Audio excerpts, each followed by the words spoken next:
Jerry, എന്തായി കാണിക്കുന്നേ? ഈ തുണി ഇവിടെ ഇടാനാണോ ഞാൻ പറഞ്ഞത്? വാഷിംഗ് മെഷീനിൽ ഇടാൻ കൊടുത്തുവിട്ട തുണി ഹോളിലെ സോഫയിലിട്ട് മൊബൈലിൽ നോക്കിയിരിക്കുന്ന തൻ്റെ ഭർത്താവിനെ നോക്കി ലിജി പറഞ്ഞു. ഒരു പണി മര്യാദക്ക് ചെയ്യാൻ പറ്റില്ല. എപ്പോൾ നോക്കിയാലും മൊബൈൽ. ഇങ്ങനെയുണ്ടോ ഒരു മനുഷ്യൻ? ജെറിയോടുള്ള എല്ലാ ദേഷ്യവും പുറത്ത് പറഞ്ഞുകൊണ്ട് ലിജി സോഫയിൽ കിടന്ന തുണികളെടുത്ത് വാഷിംഗ് മെഷീനിൽ ഇടാനായി നടന്നു. ലിജി ദേഷ്യപ്പെട്ടാൽ പിന്നെ ജെറി മിണ്ടില്ല. മിണ്ടിയിട്ടും കാര്യമില്ല. അവളോട് പിടിച്ചെടുക്കാനുള്ള ശേഷി ജെറിക്കില്ലെന്ന് കൂട്ടിക്കോ.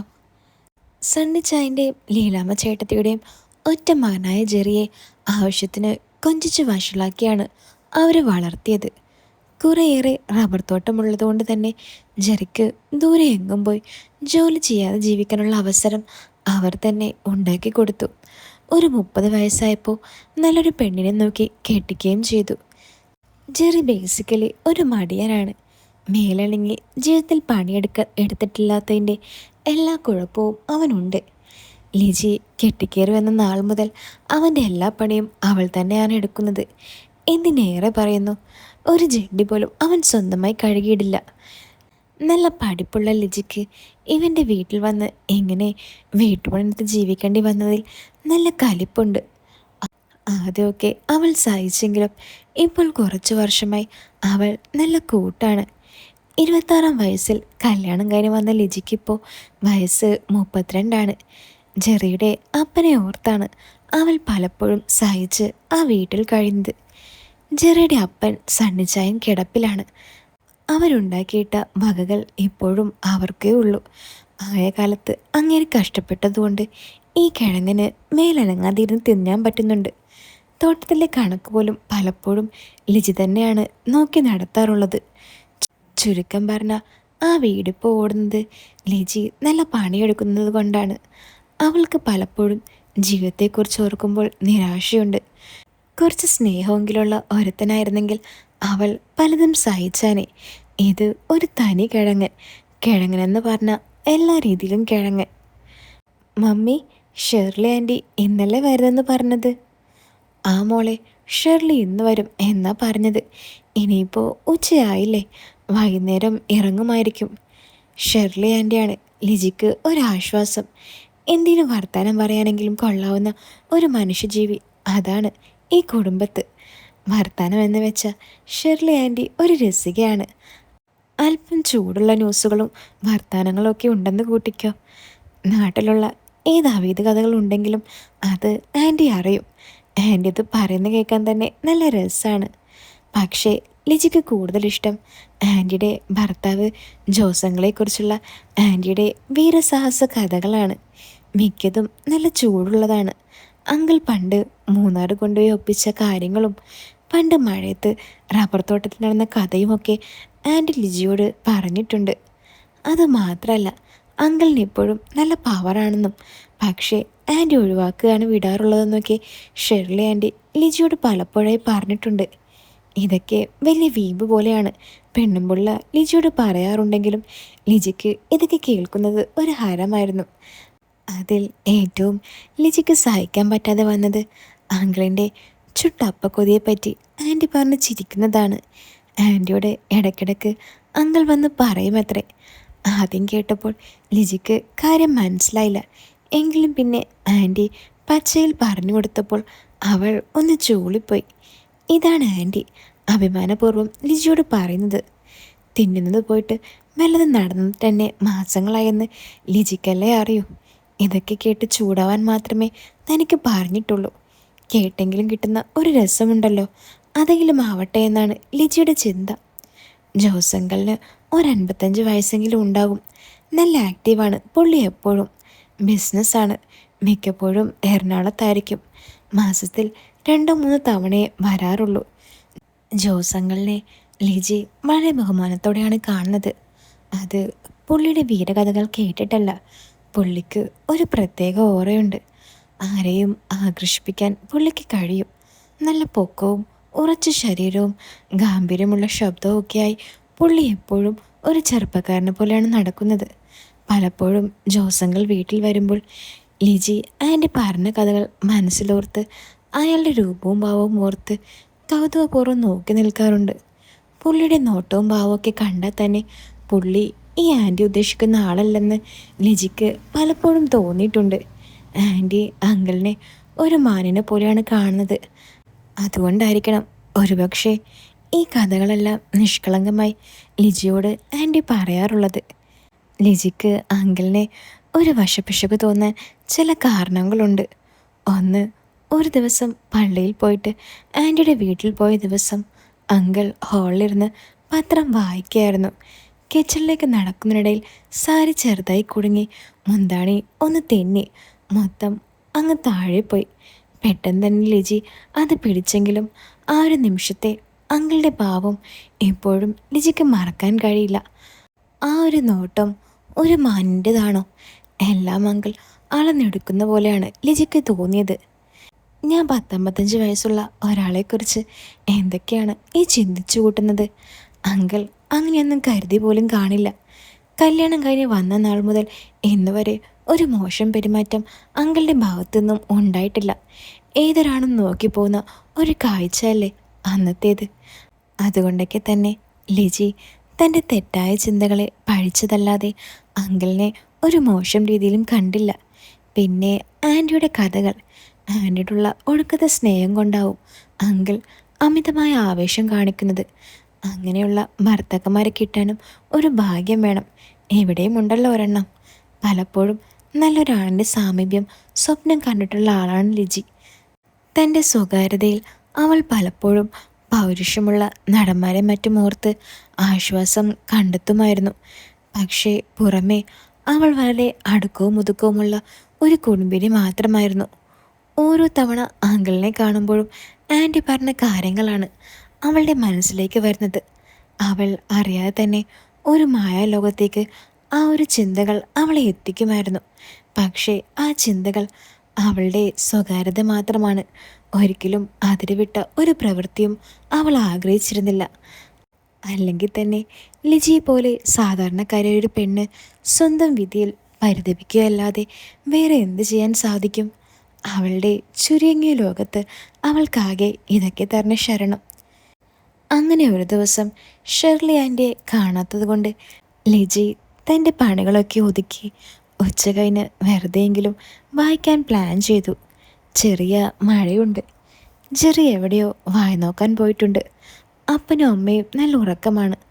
അവൾ പലതും ആലോചിച്ച് തൻ്റെ ബെഡിൽ കിടന്നു.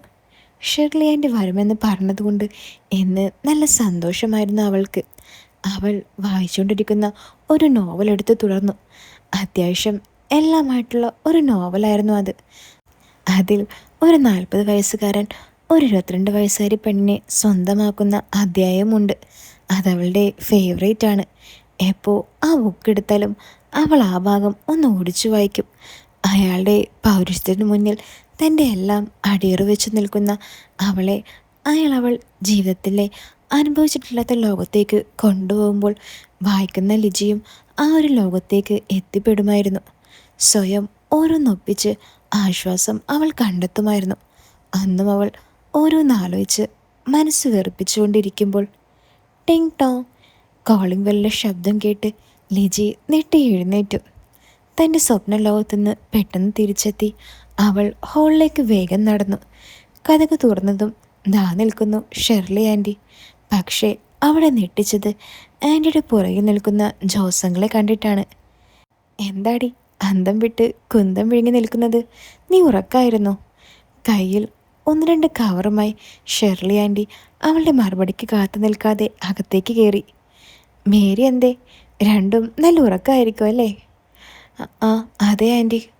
പൂർണ്ണ ബോധത്തിലേക്ക് എത്താതെ ലിജി മറുപടി ചുരുക്കി. അവളുടെ ശ്രദ്ധ തൻ്റെ പുറകിൽ നടന്നു വരുന്ന അങ്കിളിലായിരുന്നു. തൻ്റെ വേഷം. അയ്യോ, അവൾ അപ്പോഴാണ് തൻ്റെ വേഷത്തെക്കുറിച്ച് ചിന്തിച്ചത്. നല്ലൊരു നൈറ്റിയാണ് അവൾ ധരിച്ചിരുന്നത്. ഒറ്റയ്ക്കുള്ളപ്പോൾ മാത്രം അവൾ ഇടാറുള്ളതാണ് ഇതൊക്കെ. എന്താ മോളെ, ഉറക്കപ്പിച്ചിൽ ഇതുവരെ വിട്ടില്ലേ?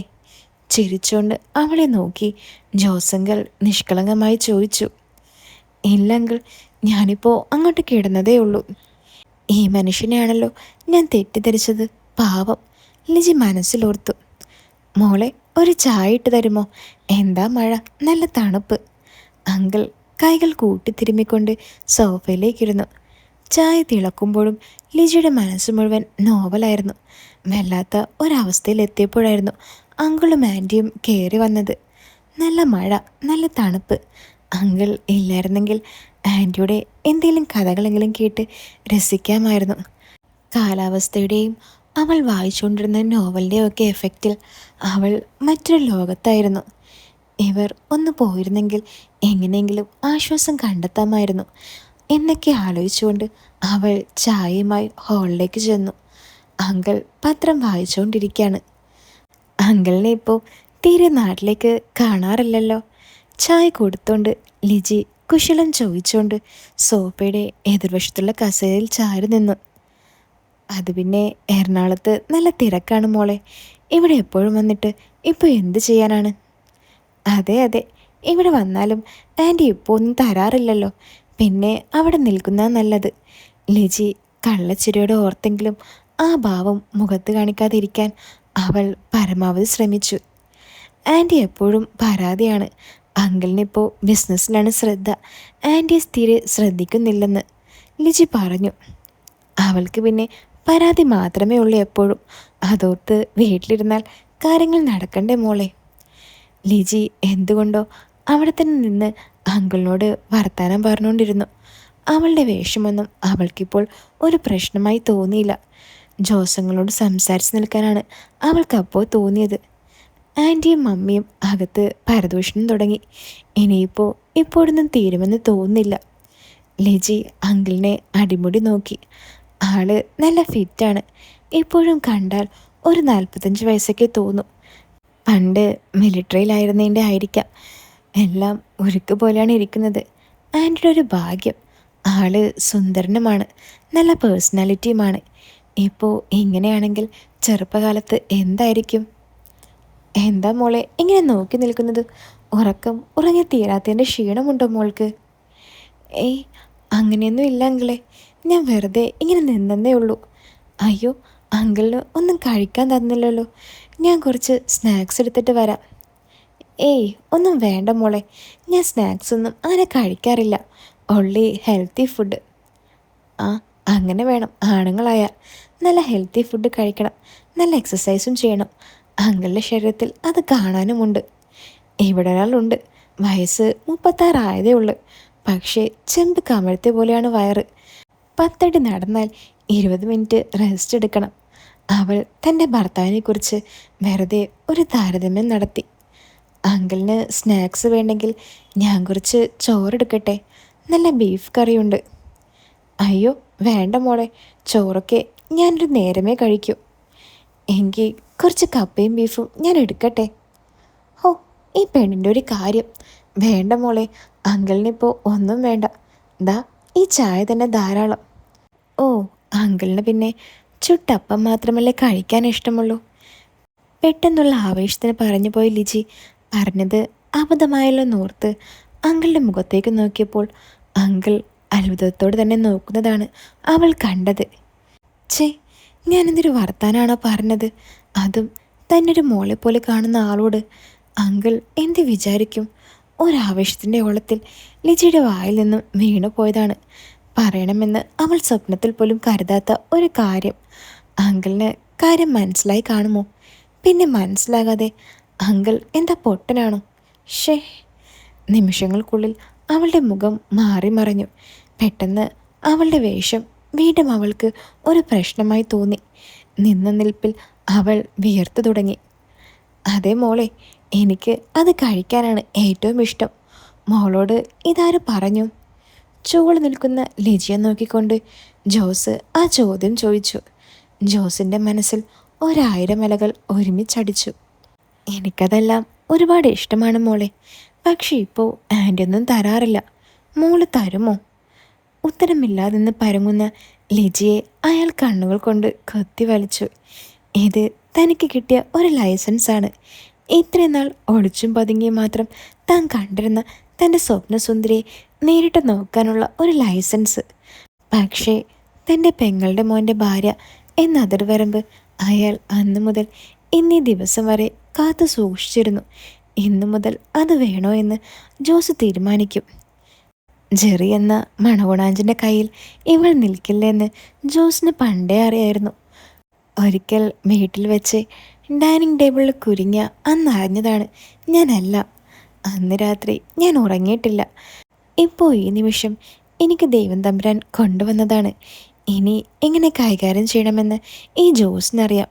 അബദ്ധത്തിൽ പറഞ്ഞു പോയതാണെങ്കിലും ഇങ്ങനൊരു കാര്യം പറയണമെങ്കിൽ നല്ല ആഗ്രഹമുള്ള സമയം ആയതുകൊണ്ടാണെന്ന് അയാൾക്കറിയായിരുന്നു. ജോസങ്ങളുടെ ഇഷ്ടം കൃത്യമായി മോൾക്ക് എങ്ങനെ അറിയാം? മേഴ്സി പറഞ്ഞതാണോ? അത് കേട്ടതും ലിജി ഒന്നും മിണ്ടിയില്ല. പറ മോളെ, എന്തായാലും എന്നെ ഇത്രയും നിർബന്ധിച്ച സ്ഥിതിക്ക് ഞാൻ കഴിക്കാം. ലിജി മറുപടി ഒന്നും പറയാതെ തല കുനിച്ചുകൊണ്ട് അകത്തേക്ക് പോയി. എന്നാലും ഇവൾ ഇത്ര പാവമായിരുന്നു. നേരത്തെ അറിയാതെ പോയല്ലോ. മാന്യം കളിച്ചടന്നപ്പോൾ അറിഞ്ഞില്ലല്ലോ ഇവൾക്ക് ഇങ്ങനൊരു മുഖമുണ്ടെന്ന്.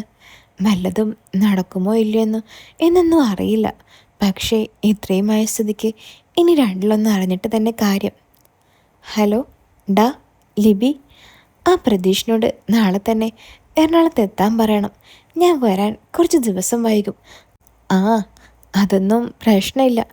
നീ കാര്യങ്ങൾ പ്രതീഷിനോട് പറഞ്ഞാൽ മതി, അവൻ നോക്കിക്കോളും. എനിക്ക് ഒരു അത്യാവശ്യ കാര്യമുണ്ട്. ആ, ഒരാഴ്ച കൂട്ടിക്കോ. ആ ശരി, ഞാനുണ്ടല്ലോ. ഫോണൊക്കെ ഉള്ളതല്ലേ, നീ അങ്ങ് അടങ്ങ് ലിബി. ആ, ഞാൻ വിളിക്കാടാ, ബൈ. ജോസ് തൻ്റെ വിശ്വസ്തനെ വിളിച്ച് എറണാകുളത്തെ കാര്യങ്ങൾ സെറ്റാക്കി. ജോസിനത് എത്ര വലുതാണെന്ന് തമ്പുരാനോട് പറഞ്ഞാലും തമ്പുരാന് പോലും മനസ്സിലായില്ല. ലിജിമോളെ, അങ്കിളിനെ ഇവിടെ തന്നെ കാണും ഇനി ഒരാഴ്ച. ജോസ് എഴുന്നേറ്റ് തൻ്റെ ഭാര്യയുടെ അടുത്തേക്ക് നടന്നു. ഷേ, താനിപ്പോൾ എന്താണ് കാണിച്ചത്? എന്ത് മണ്ടത്തരാണ് താനിപ്പോൾ കാണിച്ചത്? ലിജി തൻ്റെ സ്വപ്നലോകത്തു നിന്നും പുറത്തിറങ്ങി യാഥാർത്ഥ്യമോർത്തപ്പോൾ അവൾക്ക് കൈയും കാലും വിറയ്ക്കാൻ തുടങ്ങി.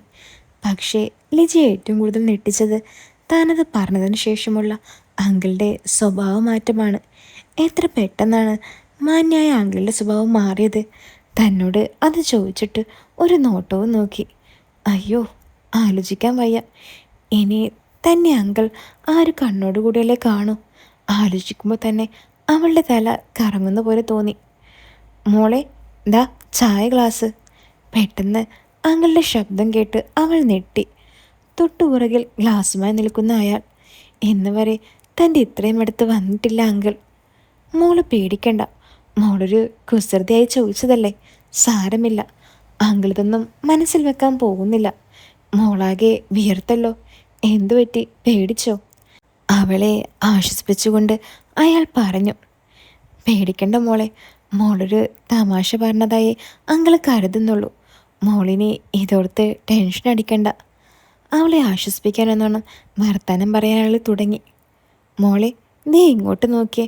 മോളൊരു രസത്തിൻ്റെ പുറത്ത് ഒരു വാചകം പറഞ്ഞു. അത് കേട്ട് അങ്കിളുടെ ആവേശത്തിൻ്റെ പുറത്ത് അങ്കിളും എന്തൊക്കെയോ പറഞ്ഞു. മോളത് വിട്ടേക്ക്. ഇതിൻ്റെ പേരിൽ ഇനി ടെൻഷൻ അടിക്കണ്ട, ഓക്കെ? ലിജിക്ക് എന്തോ ഒരാശ്വാസം തോന്നി. ശരിയാണ്, താനാണ് തെറ്റ് ചെയ്ത്. അങ്കിൾ അതിൻ്റെ മറുപടി ഒരാവേശത്തിന് പറഞ്ഞതാകാം. അവൾ പതിയെ ഒന്ന് റിലാക്സ് ആകാൻ തുടങ്ങി. സോറി അങ്കിൾ, ഞാൻ അറിയാതെ. അയ്യോ, മോളെന്തിനാ അങ്കിളോട് സോറി പറയുന്നേ? ഷെർലിക്ക് പണ്ടേയുള്ള സ്വഭാവമാണ് ഇമാതിരി കാര്യങ്ങളൊക്കെ കൂട്ടുകാരോടും മറ്റുള്ളവരോടൊക്കെ പറയുന്നത്. അവൾ ഞങ്ങൾ നല്ല സ്നേഹത്തിലാണെന്ന് 4 പേരെ കേൾപ്പിക്കാൻ പറയുന്നതാണ്. മോളെപ്പോലെ ഒരു പെണ്ണിന് അത് കേൾക്കുമ്പോൾ ഒരു കൗതുകമൊക്കെ തോന്നുന്നത് സ്വാഭാവികമല്ലേ? മോളത് വിട്ടേക്ക്. അങ്ങനെ തഞ്ചത്തിൽ നിൽക്കുമ്പോഴാണ് പുറത്ത് ജെറിയുടെ സൗണ്ട് കേട്ടത്. പെട്ടെന്ന് അവളും അങ്കിളും അല്പം പിന്നിലേക്ക് മാറി. ഒരു നിമിഷം ഇരുവരുടെയും കണ്ണുകൾ ഒന്നുടക്കി. ആ, അങ്കിളെ എപ്പോൾ വന്നു? ഇങ്ങോട്ടുള്ള വഴിയൊക്കെ അറിയുമോ? ഡാ, നീ ഇതെവിടെയായിരുന്നു? ഞങ്ങൾ വന്നിട്ട് എത്ര നേരമായിരുന്നോ? വീട്ടിലിരിപ്പൊന്നും ഇല്ലല്ലേ? എപ്പോഴും പുറത്ത് കറക്കാണല്ലോ. നിന്റെ പഴയ കുട്ടികളൊന്നും മാറിയില്ല അല്ലേ? ജെറി അല്പം ചമ്മലോടെ രണ്ടുപേരെയും നോക്കി ചിരിച്ചു. കേട്ടോ മോളെ, ഇവൻ പണ്ട് വലിയ മടിയനാ. ഇപ്പോൾ ഇവൻ എങ്ങനെയുണ്ട്, ഉഷാറാണോ? ലിജിയെ നോക്കി അയാൾ ചോദിച്ചപ്പോൾ അവൾക്ക് എന്ത് പറയണമെന്നറിയില്ലായിരുന്നു. അവൾ വെറുതെ ചിരിച്ചെന്ന് ഭാവിച്ചു. നീ ഇവൾക്ക് എന്താടാ തിന്നാൻ കൊടുക്കുന്നത്? ഇവളങ്ങ് തടിച്ചല്ലോ. ലിജിയെ ഒന്ന് നോക്കിയാണ് അയാളത് പറഞ്ഞത്. ജെറി അത് ശ്രദ്ധിച്ചില്ലെങ്കിലും ലിജി അത് കൃത്യമായി കണ്ടു. തൻ്റെ ഭർത്താവിൻ്റെ മുന്നിൽ വെച്ച് ഇങ്ങനെ പറഞ്ഞപ്പോൾ അവൾക്ക് എങ്ങനെ പ്രതികരിക്കണമെന്ന് പോലും അറിയില്ലായിരുന്നു. ഈ അങ്കിൾ ഇതെന്ത് ഭാവിച്ചാണ്? വീണ്ടും അവൾക്ക് ടെൻഷനായി. അപ്പോൾ ഈ കഥയുടെ സെക്കൻഡ് പാർട്ട് കേൾക്കാൻ നിങ്ങൾക്ക് ആഗ്രഹമുണ്ടോ? ഉണ്ടെങ്കിൽ വീടിന് ലൈക്ക് ചെയ്യാൻ മറക്കല്ലേ. അപ്പോൾ ഇതിൻ്റെ സെക്കൻഡ് പാർട്ട് ഞാൻ ഉടൻ തന്നെ ചെയ്യാട്ടോ. അതുപോലെ തന്നെ ഇതുപോലുള്ള കഥകൾ മുഴുവനായും നല്ല പച്ചയ്ക്ക് കേൾക്കാൻ നിങ്ങൾക്ക് ആഗ്രഹമുണ്ടെങ്കിൽ അടിയിലെ കമൻറ്റ് ബോക്സിൽ ഞാനൊരു ലിങ്ക് കൊടുത്തിട്ടുണ്ട്. അതിൽ കയറി എനിക്കൊരു മെസ്സേജ് അയച്ചാൽ മതി കേട്ടോ. അപ്പോൾ അതിൻ്റെ ഡീറ്റെയിൽസൊക്കെ ഞാൻ പറഞ്ഞു തരാം. അപ്പോൾ പുതിയൊരു കഥയായിട്ട് നമുക്ക് വീണ്ടും കാണാം. എല്ലാവരും കാത്തിരിക്കുക.